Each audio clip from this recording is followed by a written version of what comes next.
অবশেষে পাওয়া গেল পলকের হারানো সোয়েটার। কোন সংস্থার ক্ষমতা বেশি? প্রশ্ন ইশরাকের। হাসিনা ও পরিবারের সদস্যদের ফেরাতে দুদকের কাজ শুরু। এবং সর্বশেষ জানাবো, শহীদদের স্বজনকে চাকরি, আলোচনা আছে, পদক্ষেপ নেই। শুনছিলেন সংবাদ শিরোনাম, এবারে বিস্তারিত। অবশেষে পাওয়া গেল পলকের হারানো সোয়েটার। সাবেক তথ্য প্রযুক্তি প্রতিমন্ত্রী জুনায়েদ আহমেদ পলকের হারিয়ে যাওয়া দুটি সোয়েটার পাওয়া গেছে বলে জানিয়েছেন কাশিমপুর হাই সিকিউরিটি কারাগারের জ্যেষ্ঠ কারা তত্ত্বাবধায়ক আব্দুল্লাহ আল মামুন।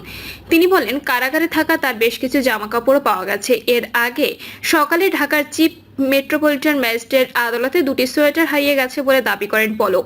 পরে ওই দিন বিকালেই তা খুঁজে পাওয়া যায়। সোয়েটার হারানোর কথা গণমাধ্যমকে জানিয়েছেন তার আইনজীবীও। কাশিমপুর হাই সিকিউরিটি কারাগারের জ্যেষ্ঠ কারা তত্ত্বাবধায়ক আব্দুল্লাহ আল মামুন সোয়েটার খুঁজে পাওয়ার কথা গণমাধ্যমকে জানিয়েছেন। কারাগারে থাকা তার বেশ কিছু জামা কাপড়ও পাওয়া গেছে বলে জানান তিনি। খোঁজ নিয়ে জানা যায়, পলকের সোয়েটার সহ শীতের কাপড় কারাগারের স্টোর রুমে জমা আছে। সম্প্রতি পলকের স্ত্রী কারাগারে এসেছিলেন। তখন পলক শীতের কাপড় তার স্ত্রীকে দেওয়ার জন্য কারাগারের নিরাপত্তা রক্ষীর কাছে দিয়েছিলেন, কিন্তু অসাবধানতাবশত কারারক্ষীরা তা ভুলে গিয়েছিল। আব্দুল্লাহ আল মামুন বিকালে গণমাধ্যমকে জানান, কারাগার থেকে জুনায়েদ আখেদ পলকের সোয়েটার হারিয়ে যাওয়ার জন্য জানার তথ্যের পর তিনি তার কর্মকর্তাদের বিষয়টি অনুসন্ধানের দায়িত্ব নেন। পরে খোঁজ নিয়ে জানা যায়, পলকের সোয়েটার সহ শীতের কাপড় কারাগারের স্টোর রুমে জমা আছে। সম্প্রতি পলকের স্ত্রী কারাগারে এসেছিলেন। তখন পলক শীতের কাপড় তার স্ত্রীকে দেওয়ার জন্য কারাগারের নিরাপত্তা রক্ষী সহ কাছে দিয়েছিলেন, কিন্তু অসাবধানতাবশত কারারক্ষীরা তা ভুলে গিয়েছিল।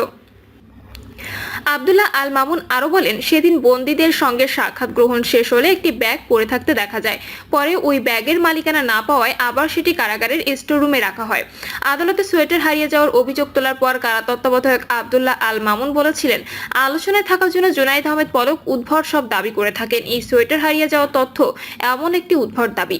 কারাগার থেকে কোনো বন্দী জিনিসপত্র হারানোর সুযোগ নেই। পরে তিনি বিষয়টি অনুসন্ধান করেন। পলকের আইনজীবী ফারজানা ইয়াসমিন গণমাধ্যমের কাছে দাবি করেছিলেন, তার মকটেল কারাগারে ডিভিশনের সুযোগ পাচ্ছে না। এই ব্যাপারে কারা তত্ত্বাবধায়ক আব্দুল্লাহ আল মামুন বলেছিলেন, জুনায়েদ আহমেদ পলক আবার কারাগারের চতুর্থ তলায় থাকেন। সাবেক প্রতিমন্ত্রী হিসেবে জেল কোডের বিধান অনুযায়ী তিনি প্রথম শ্রেণীর একজন কারাবন্দী। প্রথম শ্রেণীর কারাবন্দী যেসব সুযোগ সুবিধা পেয়ে থাকেন, তিনিও ঠিক একই সুযোগ সুবিধা পেয়ে থাকেন। তার আইনজীবীর তথ্য সঠিক নয়। বিভিন্ন হত্যা মামলায় সাবেক আইনমন্ত্রী আনিসুল হক, আওয়ামী লীগ নেতা আমির হোসেন আমু, শাহজাহান খান, কামাল আহমেদ মজুমদার গ্রেপ্তার দেখানো হয়েছে। কোন সংস্থার ক্ষমতা বেশি? প্রশ্ন ইশরাকের।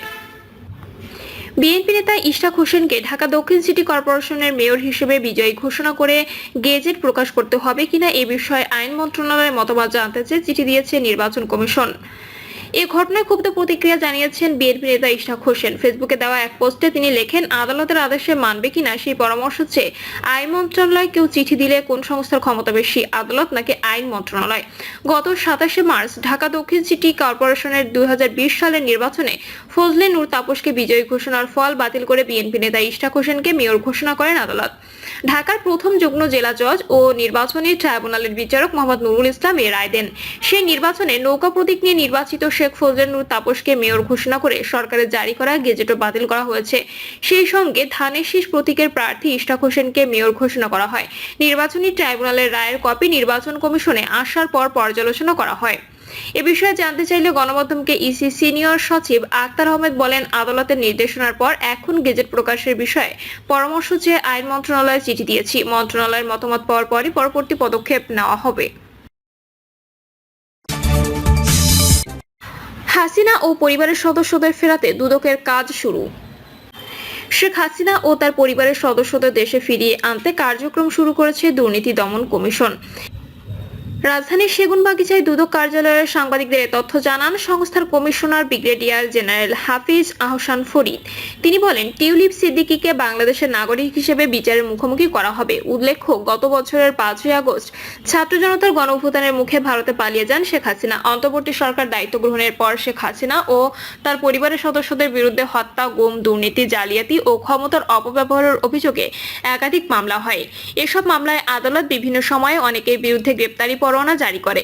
বাতিল করা হয় শেখ হাসিনার পাসপোর্ট ও সর্বশেষ নির্বাচন কমিশন শেখ হাসিনা ও তার পরিবারের 10 সদস্যের জাতীয় পরিচয়পত্র লক করে দিয়েছে।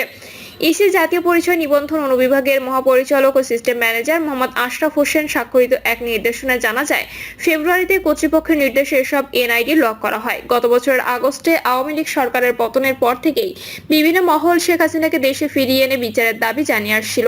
এরই ধারাবাহিকতায় দুদক এ বিষয়ে কার্যক্রম শুরু করেছে বলে জানানো হয়েছে। শহীদদের স্বজনকে চাকরি, আলোচনা আছে, পদক্ষেপ নেই। জুলাই গণঅভ্যুত্থানে শহীদ পরিবারের সক্ষম সদস্যদের সরকারি ও আধা সরকারি চাকরিতে অগ্রাধিকার দেওয়ার ঘোষণা দিয়েছে অন্তর্বর্তী সরকার, কিন্তু কিভাবে তাদের অগ্রাধিকার দেওয়া হবে সেই পদক্ষেপ নেয়নি তারা। অভ্যুত্থানের শহীদ পরিবারের সদস্যদের চাকরিতে অগ্রাধিকারের বিষয়ে পদক্ষেপ নিতে জনপ্রশাসন মন্ত্রণালয়কে এখনো কোনো নির্দেশনা দেওয়া হয়নি। ফলে অন্তর্বর্তী সরকারের মেয়াদের মধ্যে এর বাস্তবায়ন হবে কিনা তা নিয়ে সংশয় রয়েছে। জনপ্রশাসন মন্ত্রণালয়ের কর্মকর্তারা জানান, সরকারি চাকরিতে কাউকে অগ্রাধিকার দিতে হলে আইনি কাঠামোর মধ্য দিয়েই তা করতে হবে। এক্ষেত্রে আইন, বিধি, পরিপত্র বা প্রজ্ঞাপন জারি না করে কাউকে এই সুবিধা দেওয়ার সুযোগ নেই। সরকার সেই পথে না গেলে অভ্যুত্থানের শহীদদের পরিবারের সদস্যদের জন্য চাকরিতে কোটা চালু করতে হবে।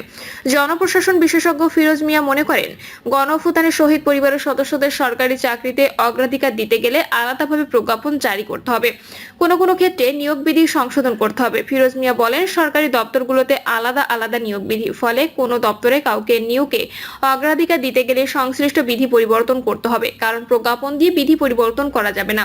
একটি আদেশের বলে তাদের চাকরিতে অগ্রাধিকার দিলে ভবিষ্যতে প্রশ্ন উঠবে। সরকারি চাকরিতে কোটা পদ্ধতি সংস্কারের দাবিতে আন্দোলন নামে বৈষম্য বিরোধী ছাত্র আন্দোলন, এই আন্দোলন এক পর্যায়ে সরকার পতনের আন্দোলনের রূপ নেয় এবং গত 5 আগস্ট শেখ হাসিনা সরকারের পতন হয়।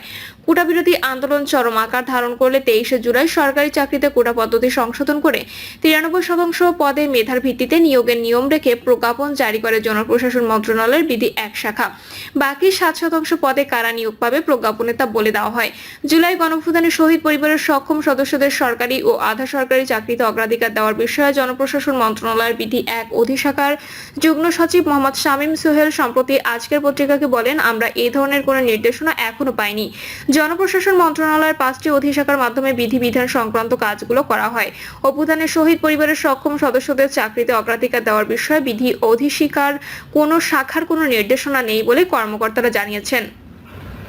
প্রধান উপদেষ্টার প্রেস সচিব শফিকুল আলম গত 28 ফেব্রুয়ারি সাংবাদিকদের জানান, জুলাই গণঅভ্যুত্থানে শহীদ পরিবারের সক্ষম সদস্যরা সরকারি ও আধা সরকারি চাকরিতে অগ্রাধিকার পাবেন। কিভাবে তাদের এই সুবিধা দেওয়া হবে সে বিষয়ে ওই দিন কিছু বলেনি প্রেস সচিব শফিকুল আলম। অন্তর্বর্তী সরকারের উপদেষ্টারা অভ্যুত্থানে নিহতদের পরিবারের সদস্যদের সরকারি চাকরিতে অগ্রাধিকার দেওয়ার কথা বলে আসছেন। কোটা পদ্ধতি চালু, নতুন প্রজ্ঞাপন জারি বা বিধি সংশোধন না করে গণঅভ্যুত্থানে নিহতদের পরিবারের সদস্যদের সরকারি চাকরিতে অগ্রাধিকার দেওয়ার কোনো সুযোগ আছে কিনা সেই প্রশ্নে জনপ্রশাসন মন্ত্রণালয়ের একজন কর্মকর্তা বলেন, সরকার চাইলে আলাদা গাইডলাইন তৈরি করে সব ধরনের চাকরিতে তাদের অগ্রাধিকার দিতে পারে, কিন্তু এই ধরনের কোনো পদক্ষেপ নেই। জুলাই গণঅভ্যুত্থান অধিদপ্তর সংশ্লিষ্ট কার্যক্রম দেখভালের দায়িত্বে থাকা মুক্তিযুদ্ধ বিষয়ক মন্ত্রণালয়ের যুগ্ম সচিব মোহাম্মদ ফারুক হোসেন আজকের পত্রিকাকে বলেন, গণঅভ্যুত্থানের শহীদ পরিবার ও আহতদের কিভাবে কর্মসংস্থানের ব্যবস্থা করা হবে অধিদপ্তর স্থাপনের পর তা বিধি দিয়ে নির্ধারণ করা হবে। প্রিয় দর্শক, এই ছিল এখনকার সর্বশেষ সংবাদ। আপডেট সব সংবাদ পেতে চ্যানেলটি সাবস্ক্রাইব করে বেল আইকনটি ক্লিক করে রাখুন।